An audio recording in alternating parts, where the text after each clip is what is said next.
tahmid dan zikir kepada Allah yang menghunjam dalam dada kita dengan penuh khusyuk, kerelung-relung hati, agar semua kita dijadikan sebuah kekuatan yang memiliki energi rohani yang menguatkan empati, welas asih dalam setiap kondisi, dan semoga Allah Subhanahu wa taala merahmati, memberkahi dan meridhai amaliyah kita semua. Allahu Akbar, Allahu Akbar, walillahil hamd. Izinkan para jamaah yang mulia, khotib untuk mengajak para jamaah untuk merenungkan makna kehidupan secara mendalam, seraya untuk belajar dan memahami ketentuan Allah Subhanahu wa taala dalam melaksanakan perjalanan kehidupan ini. Manusia hidup tidak lepas dari baik dan buruk, senang dan susah, sehat dan sakit, kemudian senggang dan sibuk. Paradigma dan variasi kehidupan ini menjadi sebuah bukti bahwa kehidupan kita tidaklah stagnan dan tetap, tetapi kemudian kehidupan kita selalu mengalami sebuah pasang surut dan berubah. Seperti Allah gambarkan dalam Quran surat Al-Baqarah 155, "Walanabluwannakum bisyai'in minal khaufi wal ju' wa naqsim minal amwali wal anfusi was samarat fabashshiris sabirin." Dan kami, kata Allah, pasti akan menguji semua kita dengan sedikit ketakutan, kelaparan, kekurangan harta, jiwa dan buah-buahan, dan sampaikanlah kabar gembira kepada orang-orang yang bersabar. Makna tersebut diharapkan akan terbentuk sebuah kesalehan seorang muslim dalam konteks hablum minallah dan hablum minan nas, sehingga terpancar rahmat bagi semesta alam. Ibadah saum yang bertujuan agar orang yang beriman menjadi takwa, menjadi insan yang bertakwa, menjadi insan yang bersyukur, dan menjadi insan yang memperoleh sebuah kemenangan dalam bentuk kebenaran. Oleh karenanya, di hari yang sangat fitrah ini, izinkan untuk mengajak yang kedua kali untuk semua melakukan muhasabah dan bertanya kepada diri kita masing-masing, akankah saum Ramadan telah mendapatkan sebagai insan yang bertakwa, atau bisa jadi kemudian masing-masing kita baru masuk pada kriteria mendekatkan orang-orang yang bertakwa. Quran surat Al-Imran 134 menjadi sebuah rujukan jawaban bagi ciri orang yang bertakwa adalah mereka yang senantiasa bersedia untuk berbagi dalam kondisi lapang dan sempit, serta mampu menahan amarah kepada sesama manusia. Alladzina yunfiquna fis sarra'i wad dharra'i wal kadhimina al ghaidz wal 'afina 'anil nas wallahu yuhibbul muhsinin. Yaitu orang-orang yang berinfak di waktu lapang maupun sempit, dan orang-orang yang menahan amarahnya dan memaafkan kesalahan orang lain, dan Allah mencintai orang-orang yang selalu berbuat kebaikan.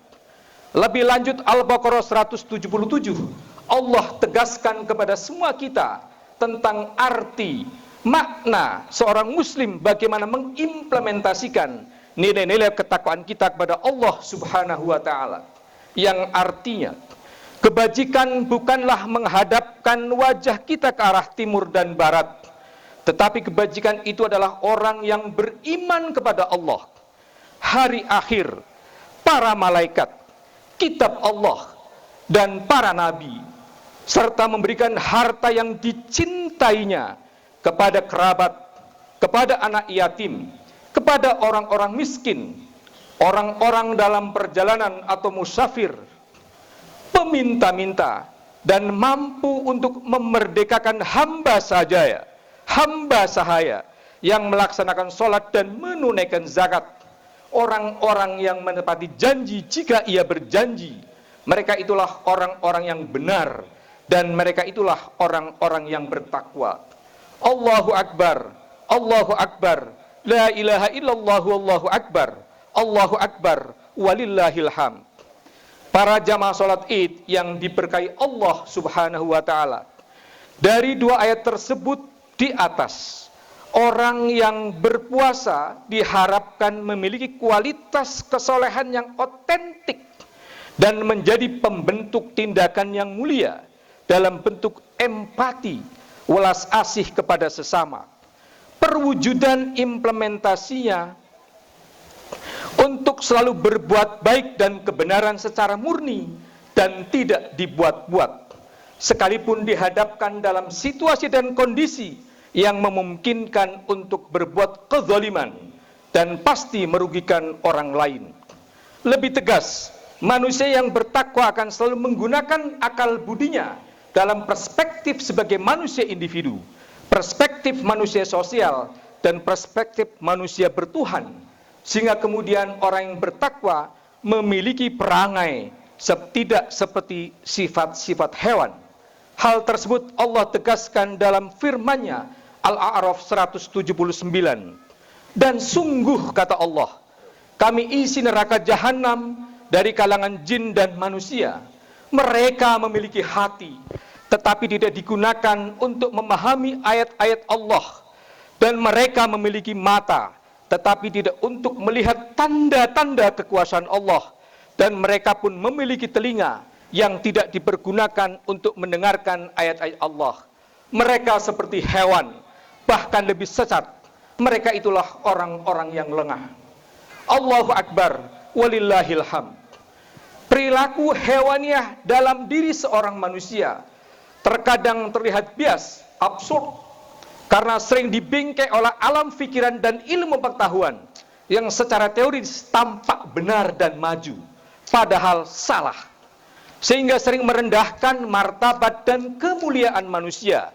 Dalam era modern saat ini, semestinya manusia membangun kehidupan dalam keadaan luhur.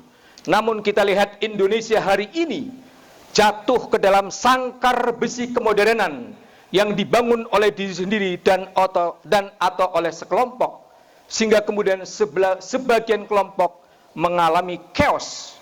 Artinya mereka menjalani kehidupan dengan penuh kekacauan, kerisuhan, dan dalam kondisi hidup yang tidak teratur disebabkan oleh alam pemikiran postmodern dengan dekonstruksi yang dapat memutarbalikkan epistemologi ilmu, dan kehidupan yang benar bisa jadi menjadi salah dan disalahkan. Sebagaimana paradigma post-trust yang hari ini meluas dan kita lihat bersama-sama, yang salah dibenarkan dan mendapatkan dukungan, sementara yang benar pun disalahkan dan diketepikan, seperti hidup pada zaman kala bendu, kata ramalan Jayabaya. Al-Imran 134 mengajarkan ibadah puasa idealnya dapat menyuburkan dan menguatkan empati, setidaknya teraplikasi dalam bentuk kebiasaan untuk berinfak dan berbagi di waktu sempit maupun lapang, serta mampu memberi maaf kepada orang yang berbuat salah, bukan sebaliknya mengumbar amarah dalam konteks empati. Kalau tidak menjadi bagian dari masalah, maka kemudian jangan pula mengabaikan sebuah masalah kalau tidak bisa memberikan sebuah solusi. Empati dan kasih sayang sesama manusia menjadi harapan positif akan harapan kasih sayang yang Allah berikan kepada semua kita. Allahu Akbar, walillahil hamd. Islam telah mengajarkan ta'awun, ulas asih secara teori dan praktek. Hal ini merujuk kepada Quran surat Al-Ma'un. Dalam surat ini mengandung praksis kehidupan manusia, dari mulai proses penerapan, pelaksanaan, dan pengamalan yang sangat pro kepada kaum the origin of species yang kita kenal dengan teori evolusi. Hukum evolusi memberi peluang organisme yang unggul dan yang kuat yang dapat bertahan hidup dan berjuang hidup. Narasi ini terdengar dalam kondisi hari ini. Ada sebuah anggapan pada praktek hukum, siapa yang kuat maka ialah yang menang. Tetapi sebaliknya, ajaran Al-Ma'un justru mendasarkan perjuangan hidup secara bersama-sama. Yang kuat dapat berbagi kepada yang lemah, dan yang lemah pun dapat berbuat baik sesama dengan menggunakan pendekatan humanistik dan profetik tentang pentingnya hidup peduli, berbagi, jauh telah dicontohkan oleh pendiri Muhammadiyah, Kiai Haji Ahmad Dahlan, dengan begitu cerdas dan original, yang mampu menerjemahkan welas asih dalam pranata modern, dalam bentuk rumah sakit, lembaga pendidikan, rumah yatim, dan contoh-contoh yang lain. Oleh karena itu, manusia yang bertakwa tidak hanya memandang manusia sebagai konsep individual, tetapi kemudian manusia bisa dilihat dari konteks sosial dan normatif. Manusia yang dilihat dari konteks secara individual dengan menggunakan konsep materialisme, liberal, dan sekuler. Tetapi kemudian Islam secara holistik memandang individu manusia tidak hanya dalam konsep individualisme dan sosial serta juga normatif. Manusia dengan seluruh dimensi individu, sosial, dan normatif semestinya dapat bersikap dalam bingkai ruang metafisika dan kosmologi kehidupan yang utuh, bermakna, dan multidimensi, termasuk dalam menempatkan dirinya dalam situasi dan kondisi apapun. Sebaliknya, manusia secara individu dan atau bersama-sama jangan merendahkan martabat dan menghinakan dirinya dengan sifat keserakahan, ketamakan, kerakusan pada kondisi yang serba sulit saat ini, sehingga terjatuh pada posisi yang paling rendah, asfala safilin, At-Tin ayat 5. Para jamaah yang budiman, sekali lagi izinkan khatib untuk mengingatkan, sekalipun kita telah melaksanakan Shaum Ramadan selama 1 bulan penuh, kita tetap harus berusaha secara maksimal dan terus menjaga nilai-nilai keistiqomahan, agar ketakwaan yang kita miliki kepada Allah Subhanahu wa taala dapat terawat dengan baik dan benar. Wa tazawwadu fa inna khairaz zadi taqwa. Dengan berbekal takwa yang kita miliki, maka saum tidak hanya diartikan untuk menahan diri dari makan, minum, dan sifat biologis, tetapi memiliki makna yang sangat hakiki, yaitu menahan dari hawa nafsu dunia yang seringkali menjuruskan manusia pada cinta dunia yang melampaui batas, sehingga kemudian manusia menjadi cinta dunia, hedonis, menjadi manusia yang penggemar kegunaan, pragmatis, dan menjadi manusia pemburu kesempatan, oportunis, dengan mengabaikan nilai-nilai estetika, nilai-nilai etika, dan norma-norma ilahiyah. Energi rohaniyah hasil dari ibadah saum terletak pada pengendalian diri, self-control, dari segala pesona dunia, agar tidak menjadi pemburu kuasa dunia yang melampaui takaran. Dunia sangat boleh untuk dikejar, sangat boleh untuk diraih, tetapi dinikmati secara wajar. Andai kemudian berlebih, dimanfaatkan untuk kemaslahatan hidup bersama. Sedangkan cara untuk memperoleh dunia pun diikhtiarkan secara baik dan benar sebagai bekal menuju kebahagiaan hidup di akhirat kelak.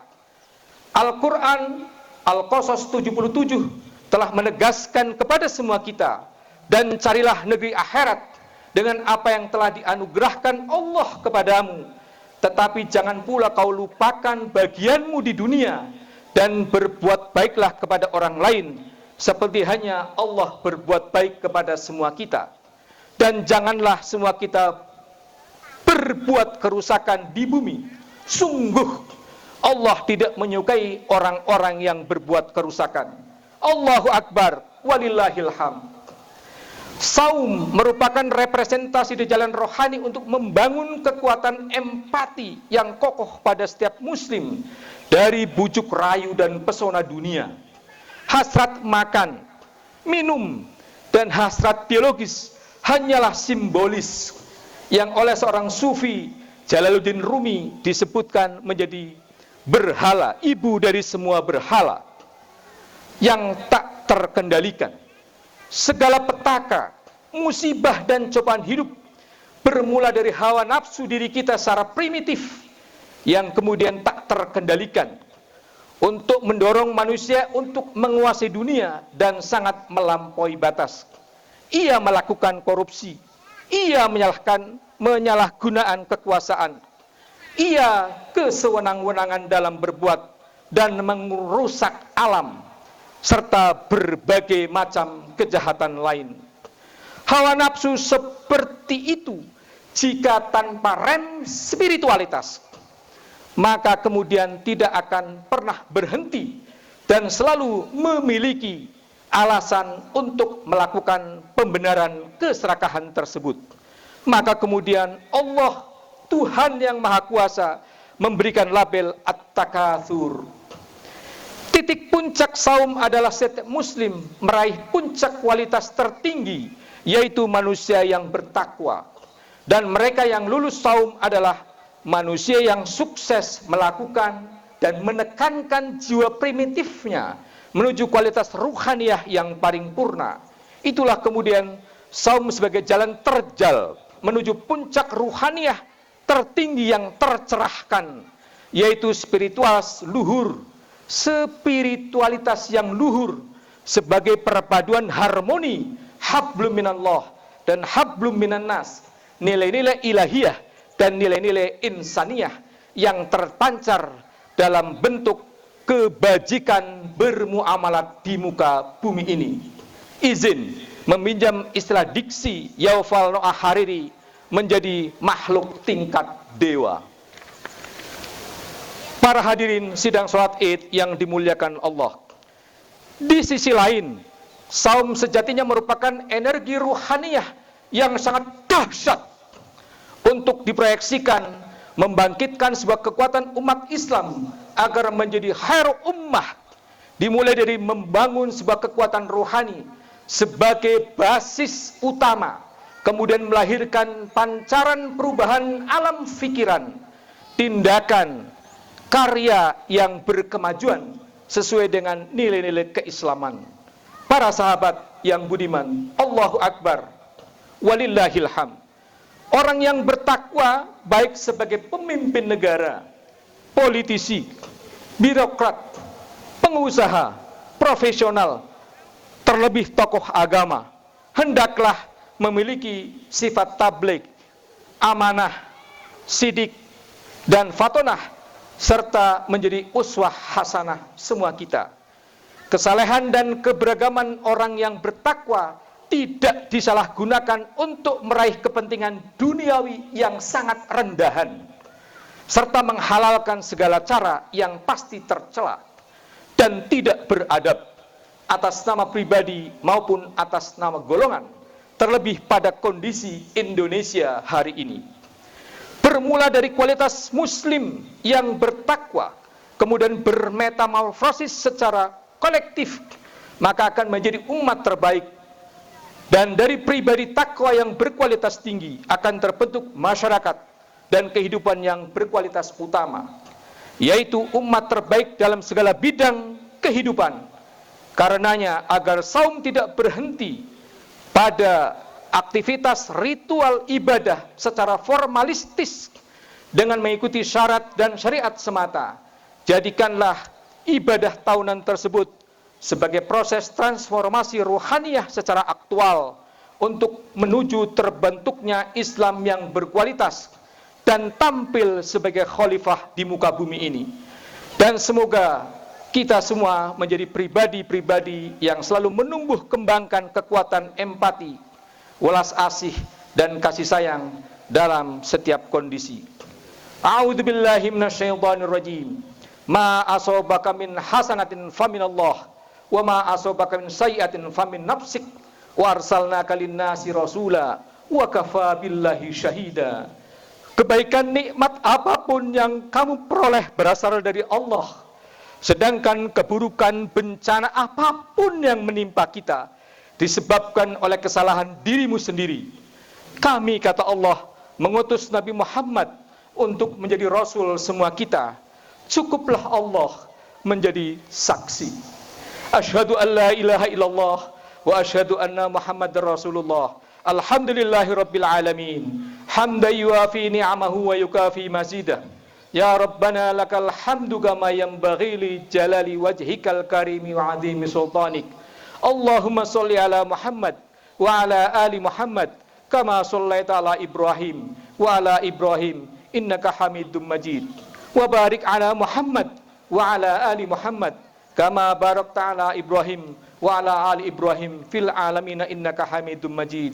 Allahumma inna nas'aluka salamatan fid din wa afiatan fil jasad wa ziyadatan fil ilmi wa barakatan fil rizqi wa taubatan qoblal maut wa rahmatan indal maut wa maghfiratul ba'dal maut birahmatika ya arhamar rahimin. Allahumma taqabbal minna salatana wa jami'a ibadatina biridhoka wa fadlikal karim wa tub alaina innaka antat tawwabur rahim. Rabbana la tuzigh qulubana ba'da idh hadaitana wa hab lana min ladunka rahmah innaka antal wahhab. Rabbana hab lana min azwajina wa dhurriyyatina qurrata a'yun waj'alna lil muttaqina imama. Rabbana atina fid dunya hasanah wa fil akhirati hasanah wa qina adzabannar. Subhana rabbika rabbil izzati amma yasifun wa salamun alal mursalin walhamdulillahi rabbil alamin.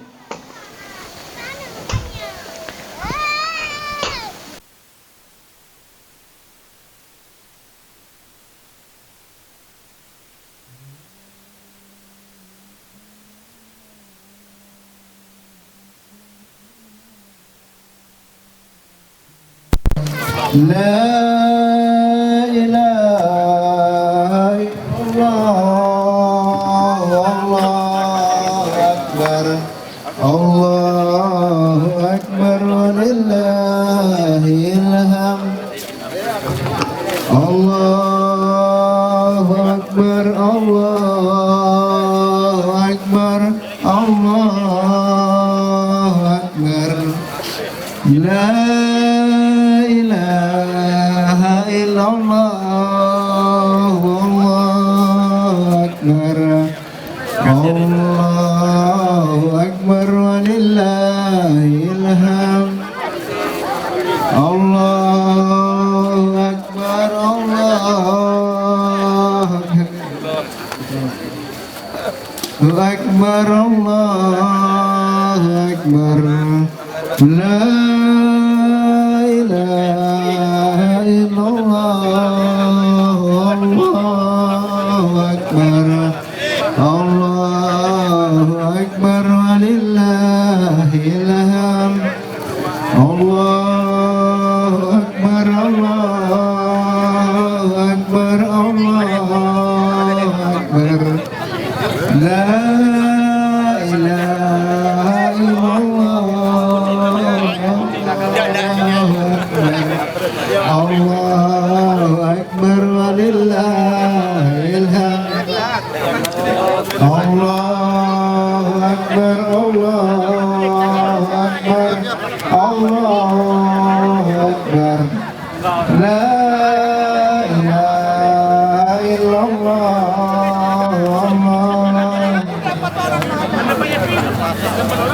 Allahu akbar, walillahil hamd. Allahu akbar, Allahu akbar.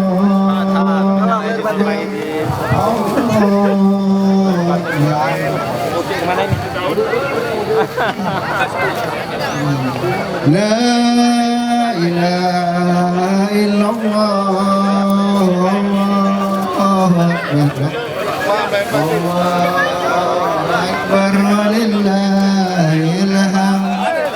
Allahu akbar, Allahu akbar, Allahu akbar. La ilaha illallah, Allahu akbar, Allahu akbar. Di Bekasi sama kayak gitu juga. Iya. Allahu akbar, Allahu akbar, Allahu akbar. La ilaha illallah, Allahu akbar, Allahu akbar, walillahil hamd. untuk segenap panitia